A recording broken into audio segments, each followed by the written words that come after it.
A nova composição de forças no Congresso Nacional foi definida nesse primeiro turno das eleições de 2018, esse domingo, 7 de outubro. O PT e o PSL, partido de Bolsonaro, fizeram as maiores bancadas na Câmara. As legendas que mais perderam quadros foram o PSDB e o MDB. Sobre esse novo parlamento, a taxa de renovação e a disputa presidencial que segue para o segundo turno, eu converso com a cientista política Magna Inácio, professora do Departamento de Ciência Política da UFMG. Bem-vinda, Magna. Bem-vinda, muito obrigada pela oportunidade de conversarmos sobre esse tema. Magna, a Câmara dos Deputados teve 47,3% de renovação, é a mais expressiva renovação em 20 anos, a maior.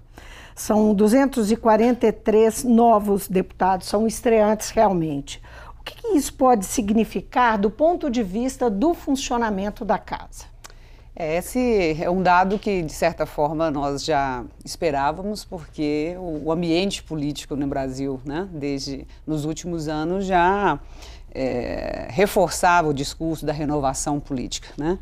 Entretanto, a gente, em função das regras de financiamento, inclusive, né, a proibição de financiamento privado, havia uma expectativa de que essa renovação fosse até menor, porque os partidos, né, tradicionais, já fortes, teriam mais chances e mais recursos. Nós tivemos um quadro, então, diferente, na medida em que essa renovação foi alta, e esse dado da renovação ele tem que ser analisado em conjunto com outras características de composição do Congresso. Tais né? como?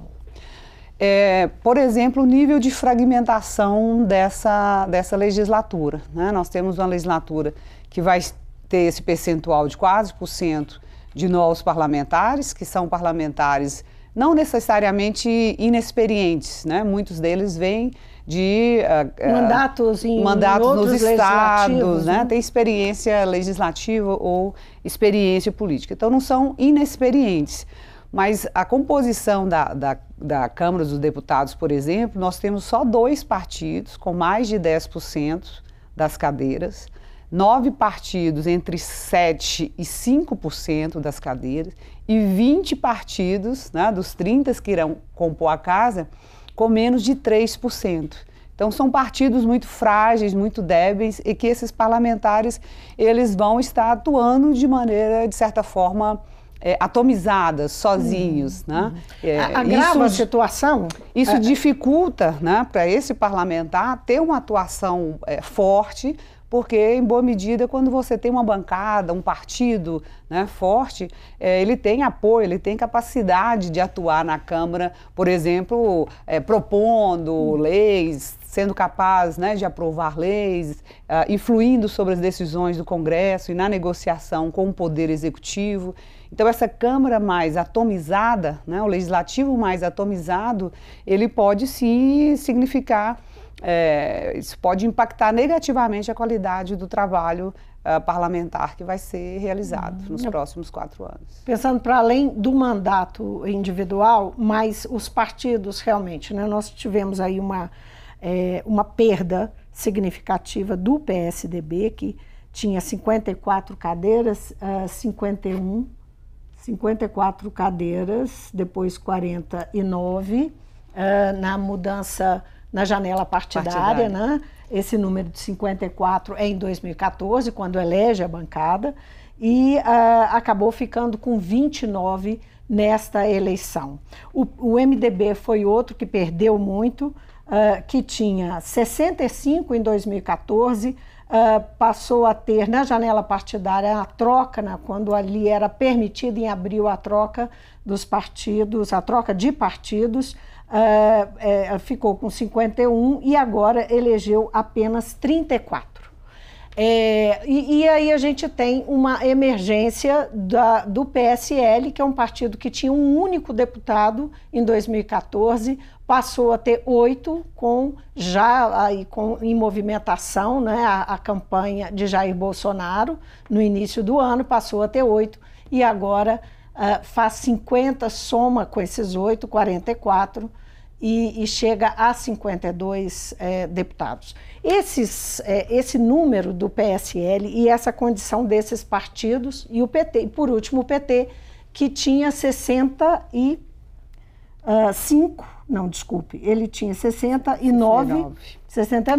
não é? Ficou com 61 na troca partidária e agora tem 56. Foi dos três maiores o que perdeu menos, mas também perdeu. Como é que você enxerga esse cenário, a perspectiva de atuação desses partidos dentro da Câmara dos Deputados? Então, nós temos essa Câmara, essa composição agora da Câmara dos Deputados é a mais fragmentada, né, desde os anos 90, né?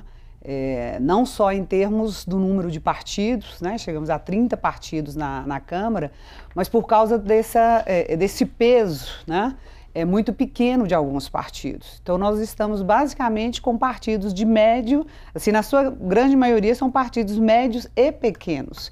Isso torna muito mais difícil a negociação dentro do Congresso e do Congresso com o presidente, porque é um número maior de presidente da República, um número maior de partidos e partidos muito fragilizados que vão ter dificuldade de exercer uma pressão na negociação com o presidente, né, de serem capazes de se coordenarem ali para negociar, tanto dentro do Congresso como em relação à presidência. No caso do PSL, uma candidatura presidencial, né, que tem sucesso, que consegue uma votação expressiva, ela tende a beneficiar os deputados, né, os parlamentares desse partido. O PSL teve uma estratégia de lançar, né, um maior número de candidatos entre todos os partidos, né, o PSOL e o PSL foram os dois partidos que mais lançaram candidatos no Brasil como um todo. O sucesso, né, a votação do Jair Bolsonaro, a visibilidade da campanha dele nos estados, acabou beneficiando esses parlamentares, apesar de ser um partido muito frágil, né, um partido que não tem uma estrutura partidária forte, né, nos estados, no país como um todo. Mas aí você tem um efeito da votação do presidente. Da mesma forma, a capacidade de reaglutinação, né, do PT, mas que tem uma estrutura partidária forte, que tem uma militância, né, aguerrida, que se dedica a essa campanha, isso também acabou beneficiando o PT, que foi o partido que também mais reelegeu deputados, né? É uma bancada, a maior bancada e uma bancada experiente, né? Agora, fazendo um exercício com base nesses dados que a gente tem, fazendo um exercício de pensar, de projetar realmente o futuro, no caso de uma eleição de Jair Bolsonaro, que está à frente nas pesquisas. Jair Bolsonaro, então, teria naturalmente o apoio do partido dele, é uma coisa automática, inclusive da forma como foi construída. Agora, ele foi um candidato que não conseguiu articular uma aliança para a sua candidatura. Ele foi sozinho e, recentemente, ao ser questionado sobre isso por um segundo turno, ele disse que caminharia, fez inclusive autopropaganda em cima do fato de não ter aliados, não ter que dar satisfações a aliados e chegar assim ao poder. Como é que você imagina, né, essa relação com esses partidos, com essa casa fragmentada num eventual governo Jair Bolsonaro? A campanha do Jair Bolsonaro ela foi construída, né, a partir de uma retórica, de certa forma, antissistêmica, né? Apesar de ser um parlamentar com 28 anos, né, de mandato, ele se apresentava e reforçava a sua imagem como alguém de fora desse sistema, né, que está lutando para renovar, para modificar esse sistema. Mas é uma pessoa de dentro do sistema. Então, ele conhece a casa. Conhece a casa, apesar de ser um parlamentar, nós chamamos, né, de baixo clero, um parlamentar que não esteve em posições de liderança, né, ou de influência muito forte dentro da casa. Mas o Jair Bolsonaro, na sua retórica, né, na sua campanha, esse apelo antissistema, né, de ser contra o que está aí, de ser contra a forma como se faz política, nós devemos entender como um apelo eleitoral, né? E certamente ele está bastante ciente de que, se eleito, né, a partir do dia 1º de janeiro de 2019, as negociações vão ser diferentes, ele tem que lidar com o Congresso, ele tem que construir uma base legislativa no Congresso, principalmente um Congresso fragmentado, né, como esse, em que essa negociação com os partidos ela se torna mais difícil. E aí vale questionar, nós temos uma configuração no Congresso, é claro, a casa vai mudar, mas os partidos e a própria pulverização colabora com isso.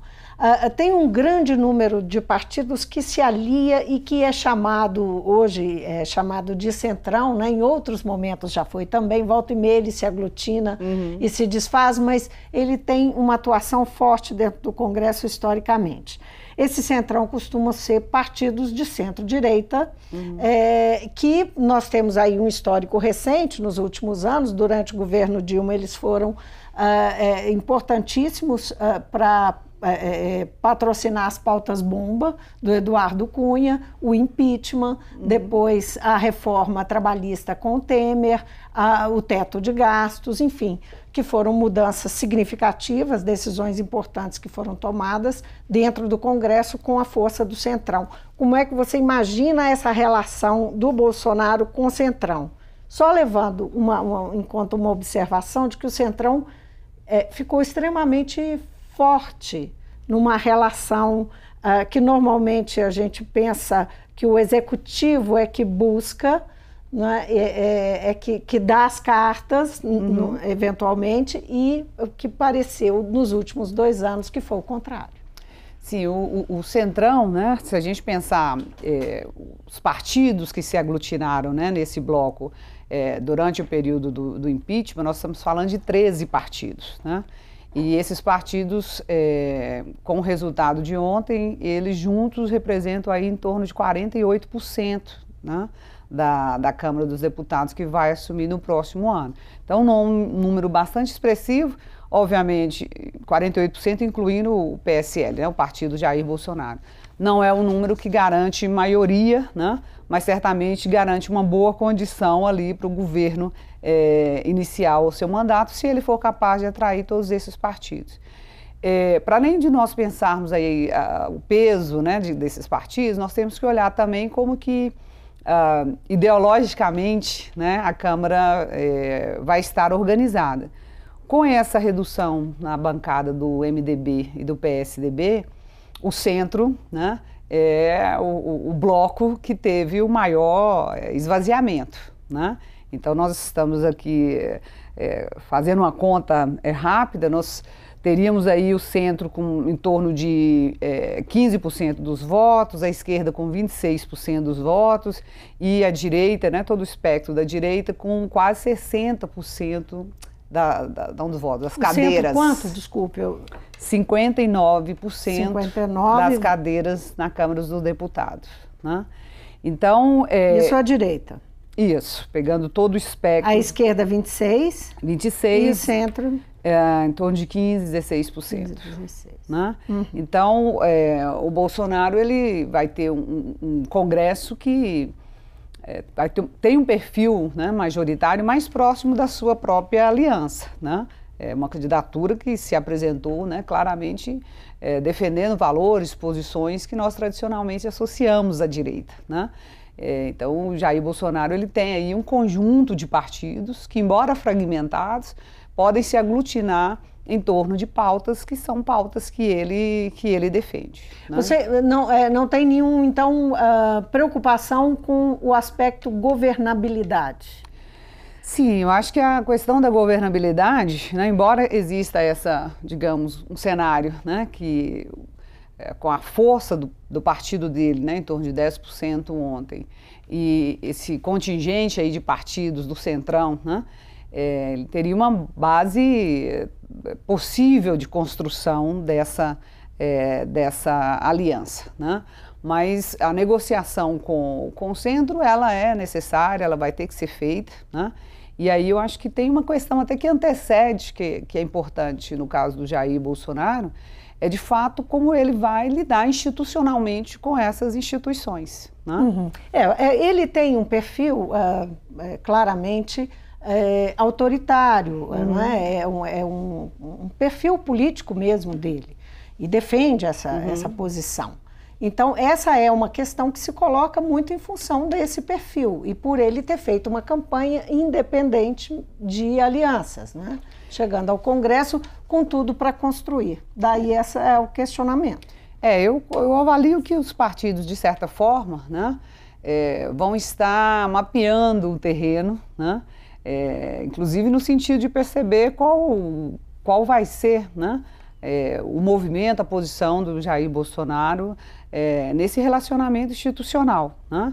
As posições dele agora, durante a campanha, geram uma certa expectativa, né, de que essa relação pode ser complicada. O questionamento ao processo eleitoral, né, as urnas eletrônicas, a própria propostas, né, que foram ventiladas de uma constituinte feita por notáveis, né, que não está prevista na nossa Constituição. Todas essas sinalizações, elas certamente vão refrear os partidos, né, e fazerem uma adesão incondicional num primeiro momento. Óbvio que isso a depender do resultado eleitoral, né, da força, se eleito, com qual força ele vai sair das urnas. Se for um presidente que for eleito ampliando aí pouco essa margem, né, ele teve agora no primeiro turno 46%, se ele amplia isso pouco, certamente o Congresso vai ser mais assertivo, né? Vai ser mais exigente nessas negociações. Se nós tivermos um cenário que ele consiga ampliar, né, fortemente, aí né, esse apelo do governo, ele acaba atraindo e talvez fazendo com que os partidos se tornem mais amigáveis, né, nessa negociação. Mas nós temos que ver um pouco o que sai desse resultado e como que o Jair Bolsonaro ele vai sinalizar essa relação com os outros poderes de Estado. Agora, Magna, vamos mudar o cenário. Digamos que seja Haddad a vencer essa eleição. Nós temos neste momento um país dividido entre petismo e antipetismo, antilulismo, né? Um clima bastante acirrado nesse sentido. Qual que é a chance, com que chance de governabilidade chegaria Haddad, né, em 2019 nessa relação com o Congresso? Antes da gente pensar em governabilidade, a gente tem que considerar o próprio cenário, né? No caso de uma vitória do Haddad. Desde a redemocratização, nós não tivemos nenhuma situação em que o segundo colocado, né, no segundo turno, conseguisse inverter, né? Conseguisse fazer a virada. Mas nós tivemos na eleição de 2014, foi a menor diferença entre o primeiro e o segundo colocado no segundo turno, né, entre a Dilma e a Aécio naquele momento, que foi de menos de 3%. Então isso nos diz que não é difícil, mas não improvável, né? Porque também no ambiente de muita polarização, em que essas divisões estavam presentes, nós tivemos ali um resultado que foi bastante diferente e uma diferença muito pequena, né, entre os dois candidatos.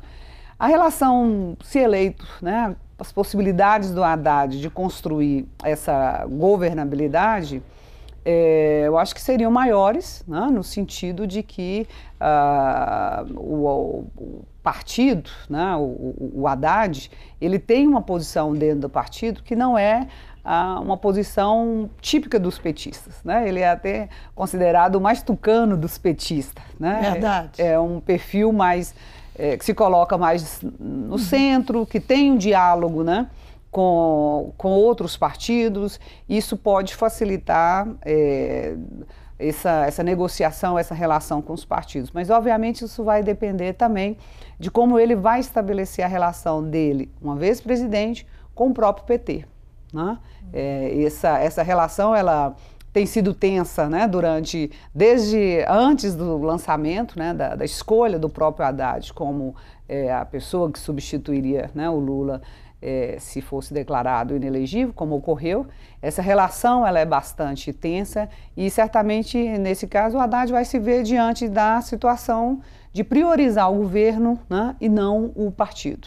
Isso pode não ser simples, né? Pode não ser fácil, sendo o PT a maior bancada da Câmara dos Deputados e pelo próprio histórico, né, do partido. Então, o problema maior dele, você enxerga, é o fogo amigo dentro do Congresso? As chances dele, né, ser eleito, construir a governabilidade numa relação mais institucional com o Congresso, com os partidos, certamente ela depende de como ele vai se afirmar perante o próprio PT. Não depende um pouco também de uma construção de alianças agora no segundo turno? E que chances você enxerga dessa construção, enfim, se dá realmente agora que ele passa para o segundo turno? Como candidato das esquerdas. No Brasil, assim, na verdade, os governos, né, eles vão se constituir no primeiro turno, no segundo turno, essas alianças já nos dão um pouco a cara, né, do que vai ser o governo. Essa eleição, ela tem um caráter mais excepcional, porque desde 2002, quando o PT chegou ao poder, essa é a menor coligação eleitoral que ele já fez, né? Para se tornar vitorioso, o PT sempre construiu alianças mais abrangentes, né? Desde 2002. E essa é uma aliança com 3 partidos, e partidos muito mais no campo da esquerda, né? Tendo o PT como presidente e a vice-presidente do PCdoB. Então é uma aliança mais estreita, né? Então o esforço vai ser maior de atração, de composição desses partidos.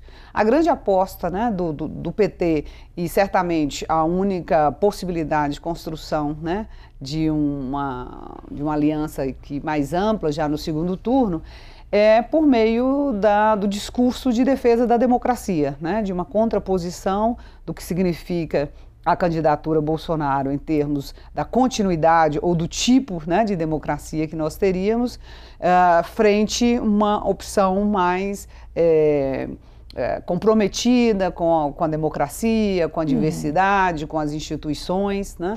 Esse foco na defesa da democracia é certamente o que vai permitir aí o Haddad tentar compor, talvez menos com partidos, né? Acho que alguns partidos naturalmente devem migrar, né? O próprio Ciro, talvez a Marina, esses partidos devem se posicionar favoravelmente. Outros vão ter divisões, inclusive devido às campanhas estaduais, né, para os governos de estados que ainda estão mas em torno de alianças, sim, então, né? Para alguns partidos vai ser difícil assumir talvez uma posição pró-Haddad se no estado, né, o alinhamento é com Jair Bolsonaro. O nosso tempo está muito apertadinho, eu vou fazer uma última pergunta, eu queria que você fosse bastante objetiva. O papel do Lula. Lula tem um papel nesse segundo turno ainda? Porque efetivamente ele teve, né, na construção da candidatura do Haddad. Se nós olharmos a votação, né, a votação presidencial, né, votação por candidato à presidência ontem, o Nordeste continua sendo, né, a grande defesa, né, a grande campo de votos para o partido, né? E no Nordeste esse voto ele é muito mais lulista do que petista, né? Então esse reforço à imagem do Lula, ela continua sendo importante.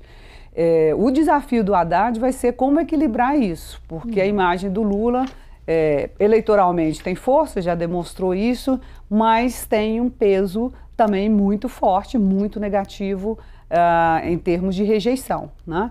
Então, calibrar isso vai ser o desafio, sim, do Haddad. A construção do discurso é o grande desafio. Então. Sim, porque são 2 componentes aí que podem anular um ou outro. Magna, muito obrigada por vir ao Mundo Político. Muito obrigada pela oportunidade de conversar sobre o cenário tão desafiante. Vamos ter outras, com certeza. Obrigada de novo.